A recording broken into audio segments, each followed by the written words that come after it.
اعوذ باللہ من الشیطان الرجیم بسم اللہ الرحمن الرحیم رب زدنی علما۔ السلام علیکم ورحمۃ اللہ وبرکاتہ۔ مدرسہ صراط مستقیم کی سیریز باطنی گناہ اور ان کا علاج میں ایک دفعہ آپ کو پھر خوش آمدید کہتی ہوں۔ اس سیریز میں سب سے پہلے ہم نے حسد کے ٹاپک پر بتفصیل کلام کیا۔ اگر وہ ویڈیوز آپ نے اب تک نہیں دیکھی ہیں تو جلد از جلد ان ویڈیوز کو جا کر دیکھیں تاکہ آپ اپنے آپ کو اور اپنے پیاروں کو حسد جیسی بیماری سے محفوظ رکھ سکیں۔ اس سیریز میں ہمارا دوسرا ٹاپک ہے تکبر۔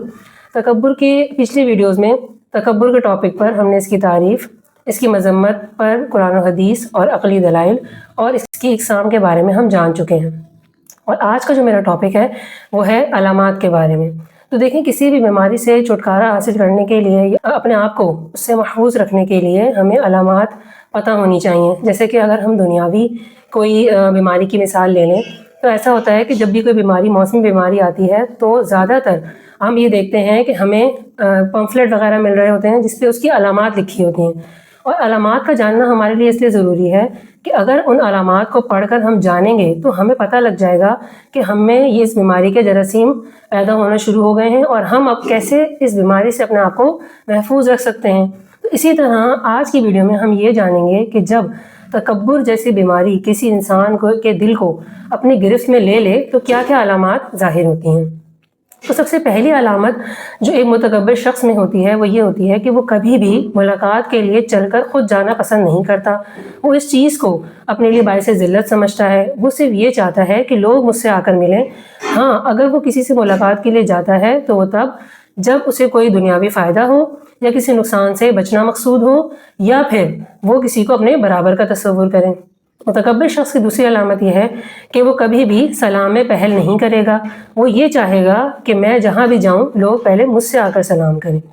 تیسری علامت یہ ہے کہ وہ کبھی بھی کسی بھی شخصیت کے لیے کھڑا ہونا پسند نہیں کرے گا، چاہے کتنی ہی معتبر اور بڑی شخصیت کیوں نہ آ جائے، وہ اس چیز کو اپنے لیے باعث ذلت سمجھے گا۔ چوتھی علامت یہ ہے کہ وہ کبھی بھی سلام یعنی کہ مصافحہ نہیں کرے گا، ہاتھ نہیں ملائے گا۔ اس کو دوسروں کے ہاتھ اس قابل ہی نہیں دکھیں گے کہ وہ انہیں ملائے، یا اگر کبھی ہاتھ ملائے گا بھی تو وہ اس طرح کی گرم جوشی اس کے اندر نہیں دکھے گی جو کہ عموماً دکھنی چاہیے۔ ہاں، وہ یہ کام تب کرے گا، مطلب کسی سے ہاتھ اس وقت ملائے گا جب وہ اسے اپنے برابر کا تصور کرے یا اسے کوئی دنیاوی فائدہ ہو یا کسی نقصان سے بچنا مقصود ہو۔ پانچویں علامت یہ ہے کہ جب بھی وہ کسی سے کوئی گفتگو کرے گا تو اس کا رکھ رکھاؤ ایسا ہوگا کہ وہ بول رہا ہو، کوئی بات کر رہا ہو، کوئی کام کر رہا ہو تو اس کے اندر عاجزی بالکل نہیں ہوگی، ہر کام متکبرانہ انداز میں کرے گا، اور اس کی زیادہ تر گفتگو اپنے فضائل و کمالات پر ہی مشتمل ہوگی کہ میں ایسا ہوں، میں ویسا ہوں، آئی ایم سپیریئر وغیرہ۔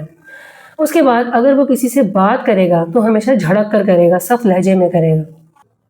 کسی کی نصیحت قبول کرنا یا اس سے مشورہ لینا اپنے لیے وہ اس بات کو انسلٹ تصور کرے گا۔ اسی طرح کسی پہ ظلم و زیادتی کرنے کے باوجود اس سے معافی نہیں مانگے گا اور وہ اپنی غلطی ہی تسلیم نہیں کرے گا، کیونکہ انسان معافی تب ہی مانتا ہے جب اس کو اپنی غلطی کا احساس ہو جائے۔ تو ایسا شخص کسی پر ظلم و زیادتی کرنے کے باوجود اس سے معافی نہیں مانگے گا اور کبھی بھی اپنی غلطی تسلیم نہیں کرے گا۔ اسی طرح اس کے چہرے پہ اکثر آپ کو سختی نظر آئے گی اور مسکراہٹ بہت کم نظر آئے گی، کیونکہ ظاہر سی بات ہے وہ اپنے آپ کو بہت سب سے افضل سمجھ رہا ہے، تو اس کے چہرے پہ ایک متکبرانہ ایک لک ہوگی کہ بھائی آئی ایم دی بیسٹ والی۔ اس کے بعد اگر وہ کبھی اسے پیدل چلنا پڑ جائے جیسے جنازے وغیرہ میں تو وہ یہ کوشش کرے گا کہ میں سب سے آگے چلوں، کسی کے ساتھ چلنا وہ پسند نہیں کرے گا سوائے ان لوگوں کے جن کو اپنے برابر کا تصور کرتا ہو۔ اسی طرح ایسا شخص اگر کبھی کسی کے ساتھ باجماعت نماز ادا کر رہا ہے تو وہ یہ کوشش کرے گا کہ وہ ان لوگوں کے ساتھ کھڑا ہو جو لباس وغیرہ میں اس کے برابر کے ہیں، اور کبھی اگر مجبوری میں اسے ایسے لوگوں کے ساتھ کھڑا ہونا ہو جائے کہ جو اس سے لباس وغیرہ میں کم ہیں یا غریب ہیں تو وہ ان کے ساتھ کھڑا ہو کے باجماعت نماز تو ادا کر لے گا لیکن فراغت کے بعد فوراً ان سے علیحدہ ہو جائے گا۔ ایسا شخص ہمیشہ بحث کر کے دوسروں پہ غالب آنے کی کوشش کرے گا، دوسرے کی درست بات کو غلط اور اپنی غلط بات کو درست ثابت کرنے کی کوشش کرے گا۔